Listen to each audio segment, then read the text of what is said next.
আসসালামু আলাইকুম।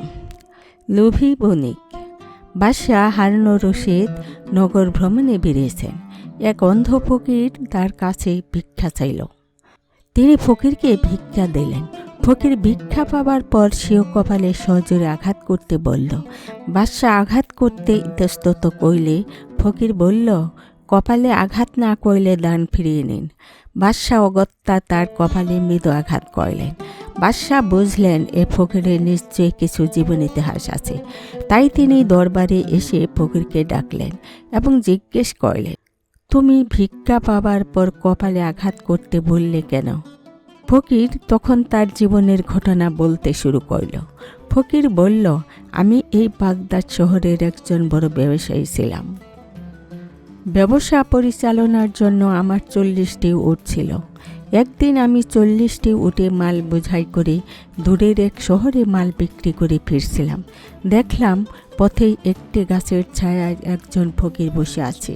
আমিও খাবার জন্য ওই গাছের নিচে বসলাম। আমরা দুজনে মিলে খাওয়া দাওয়া করলাম।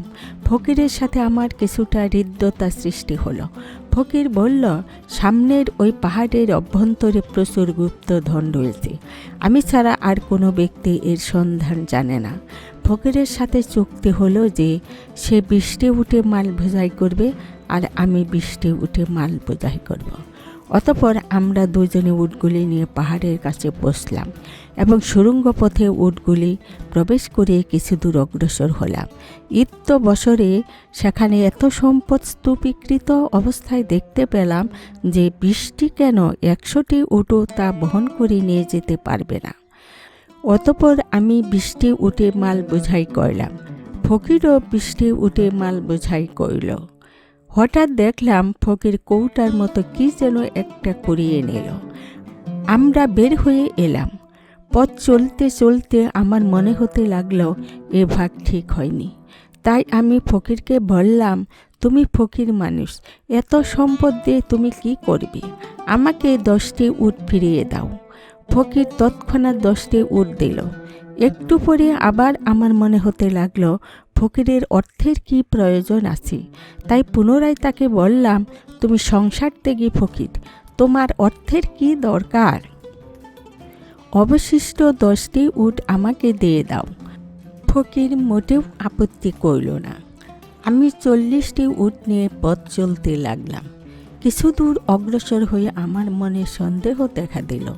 ফকির এত সহজে আমাকে সবগুলি উট ফিরিয়ে দিল কেন? আমার মনে হলো ফকির যে কৌটাটা কুড়িয়ে পেয়েছে নিশ্চয়ই এর কিছু তাৎপর্য আছে। আমি ওই কৌটার বিষয় জানতে ফকিরের নিকট ফিরে আসলাম এবং এ বিষয়ে তাকে জিজ্ঞেস করলাম। ফকির বলল, এই কৌটায় এক প্রকার মলম রয়েছে, যা ডান চোখে লাগালে মাটির অভ্যন্তরে কোথায় কী সম্পদ লুক্কায়িত আছে তা স্পষ্ট দেখা যাবে। আবার বাম চোখে লাগালে সাথে সাথে 2 চোখ অন্ধ হয়ে যাবে। কোনো কিছুতেই তাকে আর ভালো করা যাবে না। পরীক্ষাস্বরূপ আমি ফকিরকে আমার ডান চোখে মলম লাগিয়ে দিতে বললাম। মলম লাগানোর পর মাটির অভ্যন্তরে লুক্কায়িত সম্পদ আমি স্পষ্ট দেখতে পেলাম। এখন আমার মনে হলো বাম চোখে মলম লাগালে ফল আরও ভালো হবে। তাই আমি আমার বাম চোখেও মলম লাগাতে বললাম। ফকির রাজি হচ্ছিল না, কিন্তু কেন যেন আমার জিদ চেপে বসল। আমার পীড়াপিড়িতে ফকির বাম চোখে মলম লাগিয়ে দিল। সাথে সাথে আমি 2 চোখে দৃষ্টিশক্তি হারিয়ে ফেললাম। আমি অন্ধ হয়ে পথে বসে রইলাম। এদিকে ফকির আমার সব উট নিয়ে চলে গেল। এই বাগদাদেরই কতিপয় বণিক ওই পথে ফিরছিল। আমার এই অবস্থার কারণ জানতে পেরে তারা আমাকে শহরে পৌঁছে দিল। অতঃপর আমার জীবনের প্রতি বিতৃষ্ণা এলো, কিন্তু আত্মহত্যা করতেও পারলাম না। আমার এই পরিণতির জন্য নিজেকে ধিক্কার দিতে লাগলাম। নিষ্কৃতকর্মের শাস্তি হিসাবে কপালে আঘাত গ্রহণ সাব্যস্ত করলাম। আঘাত না করলে কারুদান আমি গ্রহণ না করতে দৃঢ় সংকল্পবদ্ধ হলাম। শিক্ষা, লোভে পাপ, পাপে মৃত্যু। আসসালামু আলাইকুম।